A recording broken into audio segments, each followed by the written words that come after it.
देखिए बच्चों, लीवरेज में आपके साथ जो डिस्कशन हुआ था, आशा है कि आपने क्वेश्चंस किए होंगे।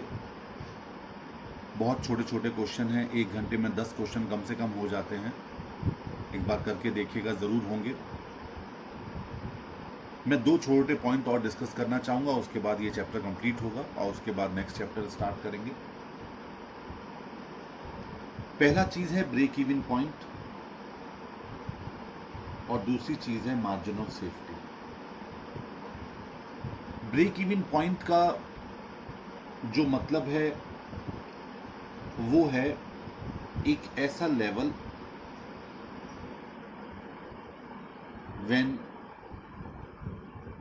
There is no profit no loss situation. एक ऐसा पॉइंट जहां पर कोई प्रॉफिट कोई लॉस नहीं होता, उसे हम ब्रेक इवन पॉइंट कहते हैं। मार्जिन ऑफ सेफ्टी इसके बात करेंगे।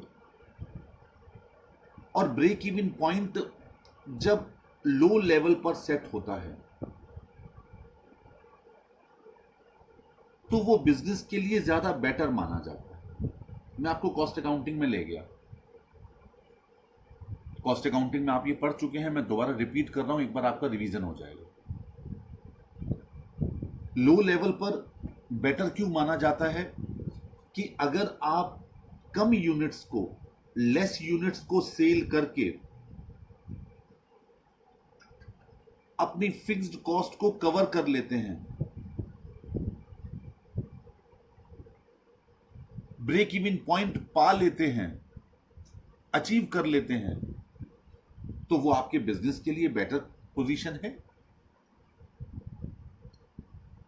ऐसी कंडीशन में लो लेवल कब आएगा ब्रेक इवन पॉइंट का? जब या तो आपकी फिक्स्ड कॉस्ट कम होगी, लोअर फिक्स्ड कॉस्ट, या फिर कंट्रीब्यूशन हायर होगा।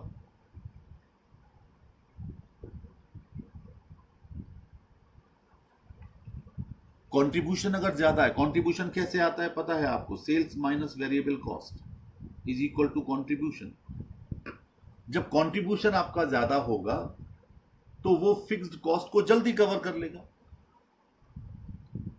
और अगर कंट्रीब्यूशन कम होगा तो वो फिक्स्ड कॉस्ट को धीरे धीरे करके कवर करेगा। आपने देखा होगा सब्जी की ठेल पर रात को 7-8 बजे के बाद सब्जी वो लोग सस्ती कर देते हैं। कारण क्या है कि सुबह जब वो सब्जी लेकर के आए, सब्जी को जितना वो मंडी से लेकर के आए, रास्ते में जो खर्चा हुआ, ये सब उनकी वेरिएबल कॉस्ट है, सब उनकी वेरिएबल कॉस्ट है। अब उन्होंने एक रेट तय कर दिया कि आज हम लौकी 40 रुपए किलो बेचेंगे। उन्होंने फटाफट सुबह से लौकी बेचना शुरू कर दी, और अगर लौकी का रेट उस दिन मार्केट में ज्यादा है तो उनका कंट्रीब्यूशन बढ़ा हुआ आएगा। कंट्रीब्यूशन जब बढ़ा हुआ होगा तो जो उनकी फिक्स्ड कॉस्ट है, जैसे ठेल का किराया, अगर ठेल उन्होंने किराए पर ले रखी है, अगर किसी सोसाइटी में वो जाकर अपनी ठेल लगाते हैं और वहां सोसाइटी चार्ज पे करना पड़ता है, तो वो भी एक फिक्स्ड एक्सपेंसेस है।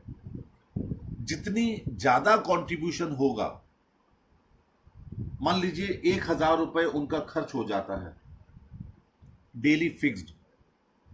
किसका खर्चा? एक तो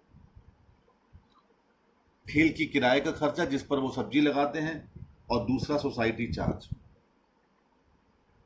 और उन्होंने 40 रुपए किलो लौकी का रेट रखा बेचने का, और मंडी से जब वो सुबह लेकर के आए थे तो खर्चा मिलाकर के 20 रुपए किलो पड़ी थी। तो इसका मतलब उनको 1 किलो लौकी बेचने पर 20 रुपए का कंट्रीब्यूशन हो रहा है। तो जब 1,000 के खर्चों को कवर अप करने के लिए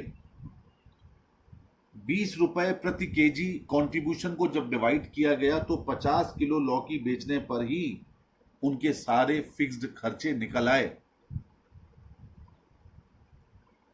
अब इसके बाद जितनी लौकी उनकी ठेल पर बची पड़ी है वो हर लौकी उनको ₹20 प्रति किलोग्राम का प्रॉफिट देगी, क्योंकि फिक्स्ड खर्चे सारे कवर अप हो गए। यानी 50 किलो उनका ब्रेक इवन पॉइंट आ गया। अब जितना भी लौकी उनकी पड़ी हुई है ठेल पर, आप ये मत समझिए कि ये उनका प्रॉफिट पड़ा हुआ है, नहीं, ये उनका कंट्रीब्यूशन पड़ा हुआ है, क्योंकि उसमें वेरिएबल कॉस्ट भी तो इंक्लूड है। फिर वो क्या करते हैं, फिर वो प्रॉफिट कमाना शुरू कर देते हैं। जैसे ही 50 किलो उनकी बिक गई, अब वो कहते हैं कि भाई अब प्रॉफिट कमाना शुरू करो। फिर वो प्रॉफिट कमाते रहते हैं, कमाते रहते हैं, कमाते रहते हैं ₹20 प्रति किलोग्राम की दर से। ये उनकी मार्जिन ऑफ सेफ्टी है। और फिर जब देखते हैं कि 7 बज गए, 7:30 बज गए, अंधेरा होने लगा, अब लोग कम आ रहे हैं, तो वो उसके रेट कम कर देते हैं कि चलो कोई बात नहीं, रख के जाने से फायदा क्या है, ₹30 किलो कर दो, जिससे ₹10 किलो तो बचेंगे। फिर जब रात में जा रहे होते हैं बिल्कुल कि अब तो बिल्कुल खत्म हो गया, कल नई सब्जी लगाएंगे, तो वो ₹20 किलो पर भी बेचने को तैयार हो जाते हैं, कारण कि उन्हें बिल्कुल नुकसान नहीं हो रहा और वो लौकी एटलीस्ट बिक जाएगी, खत्म हो जाएगी। तो हमेशा ध्यान रखिए, जितना कंट्रीब्यूशन अधिक करेंगे, अब यही कंट्रीब्यूशन मान लीजिए उन्होंने ₹50 प्रति किलोग्राम की दर से लौकी बेची होती, ₹30 का कंट्रीब्यूशन होता 20 की जगह, तो 33 किलो लौकी बेचने पर ही उनका ब्रेक इवन पॉइंट अचीव हो जाता। तो कहने का मतलब क्या हुआ कि कंट्रीब्यूशन जितना अधिक होता है उतनी जल्दी फिक्स्ड कॉस्ट कवर हो जाती है, उतनी जल्दी ब्रेक इवन पॉइंट नीचे लेवल पर सेट होता है। अच्छा, अब आपने ऑपरेटिंग लीवरेज का फॉर्मूला क्या लिखा था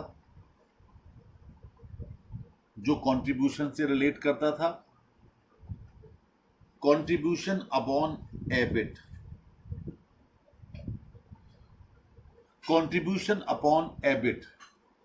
अब जरा गौर कीजिए, अभी आपने एक निष्कर्ष निकाला, एक कंक्लूजन निकाला कि कंट्रीब्यूशन अगर ज्यादा होगा तो आपका break even point low level पर आएगा। ये आपने अभी कंक्लूजन निकाला। और अब आपका वही कंट्रीब्यूशन यहां पर ज्यादा है, तो ऑपरेटिंग लीवरेज किस लेवल पर आएगा? वो ज्यादा आएगा। कंट्रीब्यूशन अगर ज्यादा है तो ऑब्वियसली आपका ऑपरेटिंग लीवरेज हाई आएगा। इसका मतलब एक बात बड़ी क्लियर हो गई कि जिस किसी कंसर्न में हाई लीवरेज है, ऑपरेटिंग लीवरेज हाई है, वहां हायर ब्रेक इवन पॉइंट होगा, और जहां लो लीवरेज है वहां लो ब्रेक इवन पॉइंट होगा। आपकी स्टडी में एक क्वेश्चन है, एग्जाम्पल दिया गया है, वो यहां पर समझाया गया है कि कंट्रीब्यूशन उन्होंने निकाला है, पेज नंबर 6.5 पर आ जाइएगा। मैंने आपके सामने रखा है ये। सेलिंग प्राइस 40 रुपीज था, वेरिएबल कॉस्ट 20 थी प्रोडक्ट एक्स में, तो कंट्रीब्यूशन 20 रुपीज आया। मान लीजिए 1000 यूनिट्स वो सेल कर रहे थे, तो टोटल कंट्रीब्यूशन हो गया 20,000। फिक्स्ड कॉस्ट 15,000 को माना गया, तो एबिट आ गया 5,000। आपको ये टेबल बनवाई गई थी कि सेल्स में से वेरिएबल कॉस्ट घटा दीजिए, वेरिएबल कॉस्ट के बाद फिक्स्ड कॉस्ट घटा दीजिए, तो अल्टीमेटली जो बचेगा वो एबिट होगा। आपने ब्रेक इवन पॉइंट निकाला, 15,000 फिक्स कॉस्ट डिवाइडेड बाय 20, ये आप कॉस्ट अकाउंटिंग में सब पढ़ चुके हैं। 750 यूनिट्स पर ब्रेक इवन पॉइंट आ गया। आपने जब इसी का ऑपरेटिंग लीवरेज निकाला तो 20,000 डिवाइडेड बाय 5,000, ये 4 आया। ये 750 यूनिट्स और 4, ये आपका एक रेशियो आ गया, एक दोनों के बीच का रिलेशन आ गया। अब दूसरा प्रोडक्ट वाई देखते हैं। यहां पर कंट्रीब्यूशन सिर्फ 8 रुपए है। जब 8 रुपए कंट्रीब्यूशन है, टोटल कंट्रीब्यूशन हुआ 8000, फिक्स कॉस्ट 5000 थी, तो एबिट 3000 रह गया। ब्रेक इवन पॉइंट आपने निकाला 5000 डिवाइडेड बाई 8, तो 625 यूनिट, और ऑपरेटिंग लीवरेज 2.67 आ गया। अब जरा गौर कीजिए यहां पर कि जब आपका ब्रेक इवन पॉइंट ज्यादा यूनिट्स पर है तो ऑपरेटिंग लीवरेज भी ज्यादा है, जब ब्रेक इवन पॉइंट कम यूनिट्स पर है तो ऑपरेटिंग लीवरेज भी कम आया है। क्या लिखा है? There is a relationship between leverage and break even point, both are used for profit planning. In brief, the relationship between leverage, break even point and fix cost as under. Firm with high leverage, ये यहां operating leverage की बात चल रही है, वहां higher break even point होगा। देख लीजिए, जब 4 है तो 750, जब 2.67 है तो 625।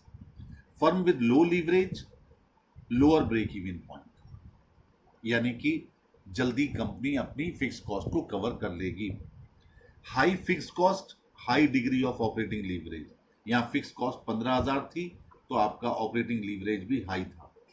And lower fix cost, lower degree of operating leverage. ये इनके बीच का एक रिश्ता है, एक इनके बीच का रिलेशनशिप है ब्रेक इवन एनालिसिस और ऑपरेटिंग लीवरेज का। ऐसे ही मार्जिन ऑफ सेफ्टी है कि अगर क्वेश्चन में ब्रेक इवन पॉइंट कम लेवल पर सेट होता है तो मार्जिन ऑफ सेफ्टी अधिक होती है, क्योंकि मार्जिन ऑफ सेफ्टी का क्या फॉर्मूला था? मार्जिन ऑफ सेफ्टी का फॉर्मूला था सेल्स माइनस बीईपी सेल्स। अगर बीईपी सेल्स आपकी कम है तो मार्जिन ऑफ सेफ्टी ज्यादा होगी, बीईपी सेल अगर ज्यादा है तो मार्जिन ऑफ सेफ्टी कम होगी। वही चीज आपको ऑपरेटिंग लीवरेज में बताई गई है कि जब भी किसी क्वेश्चन में आपको प्रॉफिट प्लानिंग और रिलेशनशिप करनी हो ब्रेक इवन पॉइंट और मार्जिन ऑफ सेफ्टी के साथ, तो वहां पर लीवरेज और खाली ऑपरेटिंग लीवरेज का ही वही रोल है जो कि मार्जिन ऑफ सेफ्टी और ब्रेक इवन पॉइंट का होता है। बस इतने से दो छोटे पॉइंट आपको समझाने थे।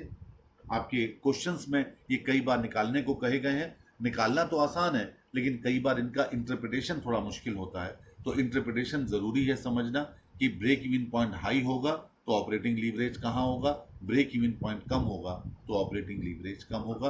बस इतने से दो पॉइंट आपको समझने हैं। अब लीवरेज के क्वेश्चंस, रेशियो एनालिसिस के क्वेश्चन एक साथ मत कीजिए। दिन में 5, 7, 5, 7, 8, 5, 7, 8 डेली कीजिए। वो चैप्टर कम से कम 10 दिन तक करते रहिए। ऐसा मत कीजिए कि उसके सारे क्वेश्चन करने के बाद लीवरेज शुरू करें, ऐसा मत कीजिए। लीवरेज खत्म कर लीजिए, क्योंकि लीवरेज में खाली 2 ही फॉर्मूले हैं, लेकिन रेशियो एनालिसिस बहुत सारे हैं, रेशियोज बहुत हैं। तो सबसे बेटर तरीका क्या है कि रेशियोज आप 8 दिन 9 दिन तक लगातार करते रहिए, 5, 5, 6, 6, 8, 8 क्वेश्चन, जिससे कि वो रेशियोज आपके लर्न हो जाए। और इधर लीवरेज खत्म करके मैं अगले लेक्चर में कॉस्ट ऑफ कैपिटल एक नया पार्ट स्टार्ट करूंगा। देखिए, फाइनेंशियल मैनेजमेंट में 3 तरह के डिसीजन लिए जाते हैं। पहला डिसीजन होता है फाइनेंसिंग डिसीजन, फाइनेंस डिसीजन। दूसरा होता है इन्वेस्टमेंट डिसीजन, और तीसरा होता है डिविडेंड डिसीजन। सबसे पहले व्यापार में क्या करते हैं? हम फाइनेंस करते हैं। फाइनेंस के कहां से करते हैं? इक्विटी शेयर कैपिटल से, प्रेफरेंस शेयर कैपिटल से, डिबेंचर्स से, बैंक लोन से। ये हमारे फाइनेंस के अलग अलग सोर्सेज हो गए। कोई लॉन्ग टर्म है, कोई शॉर्ट टर्म है, कोई मीडियम टर्म होते हैं। इसके बाद हम इन फाइनेंस जब इकट्ठा हो गया आपके पास, ये फाइनेंस आपके पास इकट्ठा हो गया, इस फाइनेंस को फिर हम इन्वेस्ट करते हैं।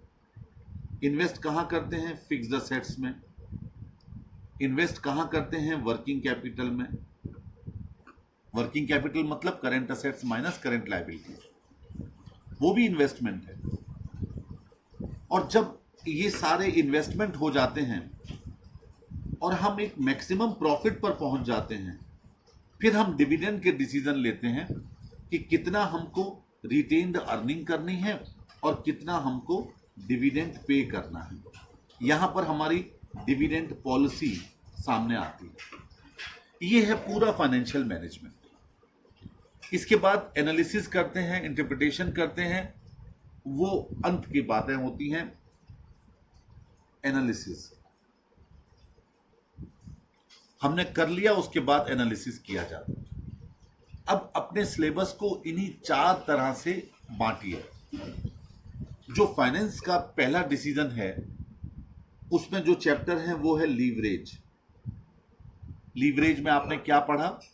लीवरेज में आपने ये पढ़ा कि बिजनेस में डेट यानी लोन लेने से क्या फायदा होता है, व्यापार में फिक्स कॉस्ट कितनी होनी चाहिए, इससे ऑपरेटिंग लीवरेज को आपने निकाला, और लोन लेकर के अगर आप इंटरेस्ट पे कर रहे हैं तो आपने फाइनेंशियल लीवरेज निकाला।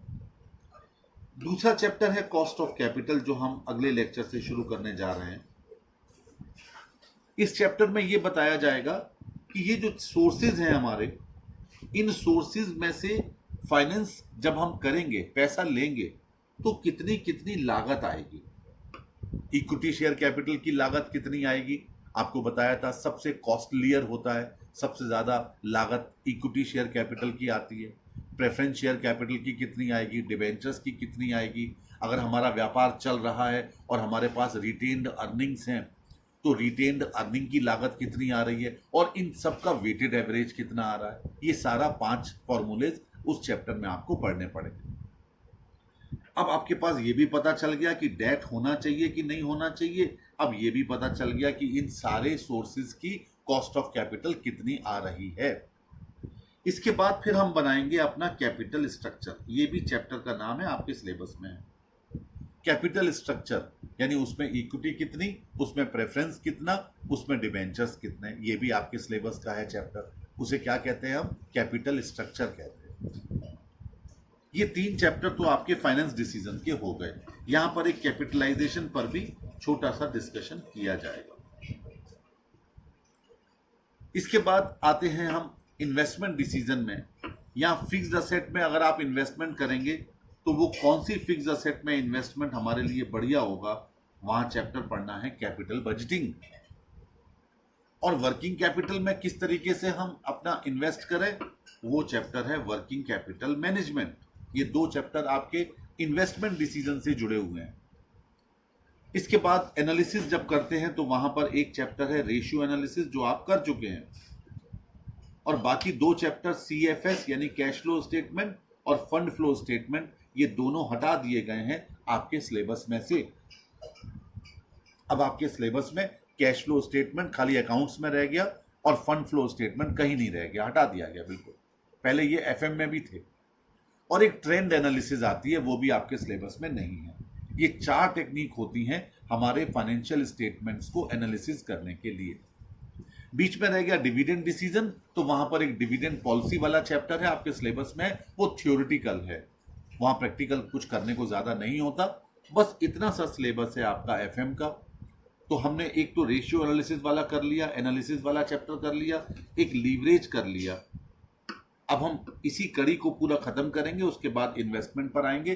तो इसलिए अगला चैप्टर हमारा रहेगा कॉस्ट ऑफ कैपिटल। बहुत छोटा चैप्टर है, 2 या 3 लेक्चर में कंप्लीट होगा, लेकिन सबसे बड़ी बात है उसके क्वेश्चन 1 घंटे में आप 20 कर लिया करोगे। वो लीवरेज से भी छोटे छोटे फॉर्मूलेज हैं, तो इसलिए इन छोटे चैप्टर को जल्दी जल्दी कंप्लीट करेंगे। और उसके बाद 2 मेजर चैप्टर करने हैं, कैपिटल बजटिंग और वर्किंग कैपिटल मैनेजमेंट। ये सिलेबस कंप्लीट होगा। 40 मार्क्स की आपकी थ्योरी है, उसके नोट्स भी बहुत जल्दी मैं आपको प्रोवाइड करूंगा। That's all.